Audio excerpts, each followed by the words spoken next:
Hi, it's Carmen Nardini again. I'm with Pastor Dave Guthrie. We're playing some catch up on the 52-week Bible study. So we are at week 18, and I'm reading Exodus 17 through 20, and I'm reading it from the Oxford NIV Schofield Study Bible. 17. Water from the rock. The whole Israelite community set out from the desert of Sin, traveling from place to place, as the Lord commanded. They camped at Rephidim, but there was no water for the people to drink. So they quarreled with Moses and said, "Give us water to drink." Moses replied, "Why do you quarrel with me? Why do you put the Lord to the test?" But the people were thirsty for water there, and they grumbled against Moses. They said, "Why did you bring us up out of Egypt to make us and our children and livestock die of thirst?" And Moses cried out to the Lord, "What am I to do with these people? They are almost ready to stone me." The Lord answered Moses, "Walk on ahead of the people.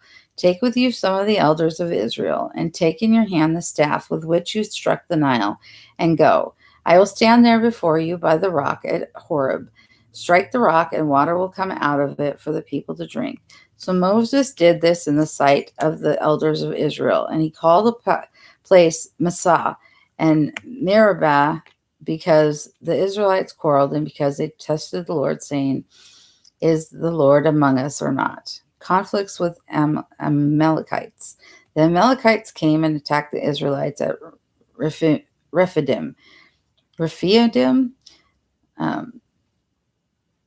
Moses said to Joshua, "Choose some of our men and go out to fight the Amalekites. Tomorrow I will stand on top of the hill with the staff of God in my hands." So Joshua fought the Amalekites as Moses had ordered, and Moses, Aaron, and Hur went to the top of the hill. As long as Moses held up his hands, the Israelites were winning. But whenever he lowered his hands, the Amalekites were winning. When Moses' hands grew tired, they took a stone and put it under him, and he sat on it. Aaron and Hur held his hands up, one on one side, one on the other, so that his hands remained steady till sunset. So Joshua overcame the Amalekites' army with the sword. Then the Lord said to Moses, "Write this on a scroll as something to be remembered, and make sure that Joshua hears it, because I will completely blot out the memory of Amalek from under heaven." Moses built an altar and called it, "The Lord is my banner." He said, hands were lifted up to the throne of the Lord. The Lord will be at war against the Amalekites from generation to generation. Visit of Jethro, Moses' father-in-law. Chapter 18. Now Jethro, the priest of Midian and father-in-law of Moses, heard of everything God had done for Moses and for his people Israel, and how Israel out of Egypt. After Moses had sent away his wife Zipporah, his father-in-law Jethro received her and her 2 sons. One son was named Gershom, and Moses said, "I have become an alien in a foreign land." And the other was named Eliezer, for he said, "My father's God was my helper. He saved me from the sword of Pharaoh."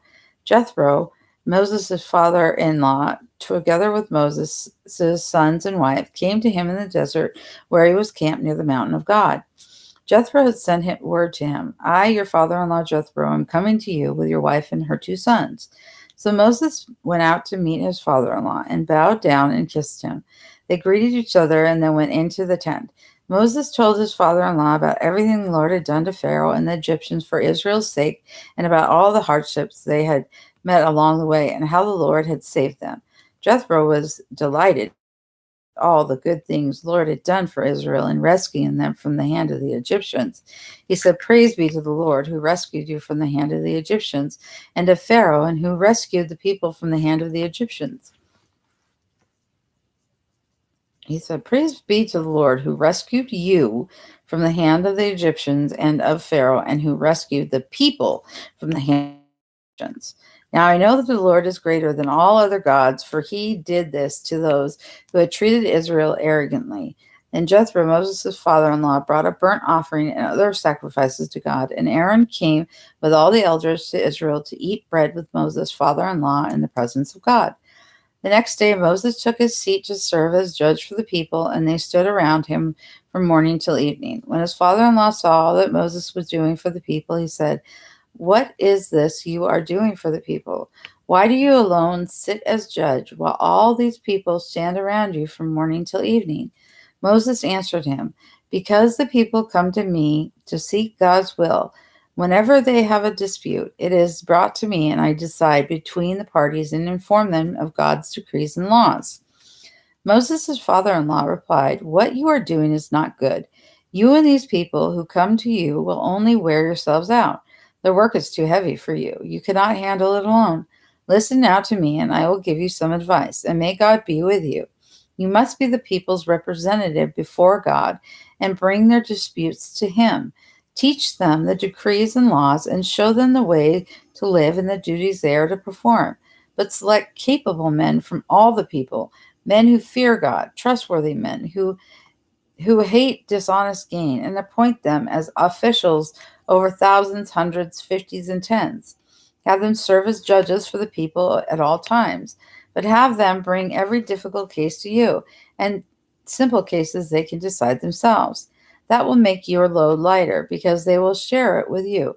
If you do this, and God so commands, you will be able to stand the strain, and all these people will go home satisfied." Moses listened to his father, everything he said. He chose capable men from all Israel and made them leaders of the people, officials over thousands, hundreds, fifties, and tens. They served as judges for the people at all times. The difficult cases they brought to Moses, but the simple ones they decided themselves. Then Moses sent his father-in-law on his way, and Jethro returned to his own country. At Sinai, the giving of the law and the construction of the tabernacle. Chapter 19. Israel arrives at Sinai. In the 3rd month after the Israelites left Egypt, on the very day they came to the desert of Sinai, after they set out from Rephidim, they entered the desert of Sinai, and Israel camped there in the desert in front of the mountain. The 5th dispensation, the law, the children of Israel tested at Sinai. And Moses went up to God, and the Lord called to him from the mountain, and said, "This is what you are to say to the house of Jacob, and what you are to tell the people of Israel. You yourselves have seen what I did to Egypt, and how I carried you on eagle's wings and brought you to myself." 5th, or Mosaic covenant. "Now, if you obey me fully and keep my covenant, then out of all nations you will be my treasured possessions. Although the whole earth is mine, you will be for me a kingdom of priests and a holy nation. These are the words you are to speak to the Israelites." So Moses went back and summoned the elders of the people and set before them all the words the Lord had commanded him to speak. The people all responded together, "We will do everything the Lord has said." So Moses brought their answers back to the Lord. Sinful man made aware of God's unapproachable holiness. The Lord said to Moses, "I am going to come to you in a dense cloud so that the people will hear me speaking with you and will always put their trust in you." Then Moses told the Lord what the people had said. And the Lord said to Moses, "Go to the people and consecrate them today and tomorrow. Have them wash their clothes and be ready by the 3rd day, because on that day the Lord will come down on Mount Sinai in the sight of all the people. Put limits for the people around the mountain and tell them, 'Be careful that you do not go up the mountain or touch the foot of it. Whoever touches the mountain shall surely be put to death. He shall surely be stoned or shot with arrows. Not a hand is to be laid on him. Whether man or animal, he shall not be permitted to live. Only when the ram's horn sounds a long blast may they go up to the mountain." After Moses had gone down the mountain to the people, he consecrated them, and they washed their clothes. Then he said to the people, "Prepare yourselves for the 3rd day. Abstain from sexual relations." On the morning of the 3rd day, there was thunder and lightning with a thick cloud over the mountain, and a very loud trumpeted blast. Everyone in the camp trembled. Then Moses led the people out of the camp to meet with God, and they stood at the foot of the mountain. Mount Sinai was covered with smoke, because the Lord descended on it in fire. The smoke billowed up from it like smoke from a furnace. The whole mountain trembled violently, and the sound of the trumpet grew louder and louder. Then Moses spoke, and the voice of God answered him. The Lord descended to the top of Mount Sinai, top of the mountain. So Moses to him, "Go down and warn the people so they do not force their way through to see the Lord, and many of them perish.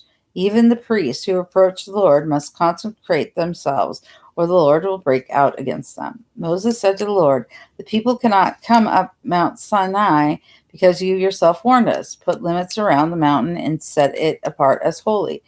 The Lord replied, "Go down and bring Aaron, but the priests and the people must not force their way through to come up to the Lord, or he will break out against them." So Moses went down to the people and told them the law, the 10 Commandments. And God spoke all these words: "I am the Lord your God who brought you out of Egypt, out of the land of slavery. You shall have no other gods before me. You shall not make for yourself an idol in the form of anything in heaven, above, or on the earth beneath, or in the waters below. You shall not bow down to them or worship them, for I, the Lord your God, am a jealous God, punishing the children for the sin of the fathers to the third and fourth generation those who hate me, but showing love to 1,000 generations of those who love me and keep my commandments. You shall not misuse the name of the Lord your God, for the Lord will not hold anyone guiltless who misuses his name. Remember the Sabbath day by keeping it holy. 6 days you shall labor and do all your work, but the seventh day is the Sabbath to the Lord your God. On it you shall not do any work, neither you nor your son or daughter, nor your manservant or maidservant, nor your animals, nor your alien within your gates, nor the alien within your gates. For in the 6 days the Lord made the heaven and the earth, the sea, and all that is in them, but he rested on the seventh day. Therefore the Lord blessed the Sabbath day and made it holy. Honor your father and your mother, so that you may live long in the land the Lord your God. You shall not murder. You shall not commit adultery. You shall not steal. You shall not give false testimony against your neighbor. You shall not covet your neighbor's house. You shall not covet your neighbor's wife, or his manservant, or maidservant, his ox or donkey, or anything that belongs to your neighbor. The effect upon the people. When the people saw the thunder and lightning and heard the trumpet and saw the mountain in smoke, they trembled with fear. They stayed at a distance and said to Moses, "Speak to us yourself, and we will listen. But do not have God speak to us, or we will die." Moses said to his people, "Do not be afraid. God has come to test you, so that the fear of God will be with you to keep you from sinning." The people remained at a distance while Moses approached the thick darkness where God was. Then the Lord said to Moses, "Tell the Israelites, you have seen for yourselves that I have spoken to you from heaven. Do not make any gods to be alongside me. Do not make for yourselves gods of silver or gods of gold. Gracious provisions for sacrifice. Make an altar of earth for me and sacrifice on it your burnt offerings and fellowship offerings, your sheep and goats and your cattle. Wherever I cause my name to be honored, I will come to you and bless you. If you make an altar of stones for me, do not build it with dressed stones, for you will defile it if you use a tool on it. And do not go up to my altar on steps, lest your nakedness be exposed on it." And that is all for this reading. Thank you very much. Have a wonderful day. Thanks for listening.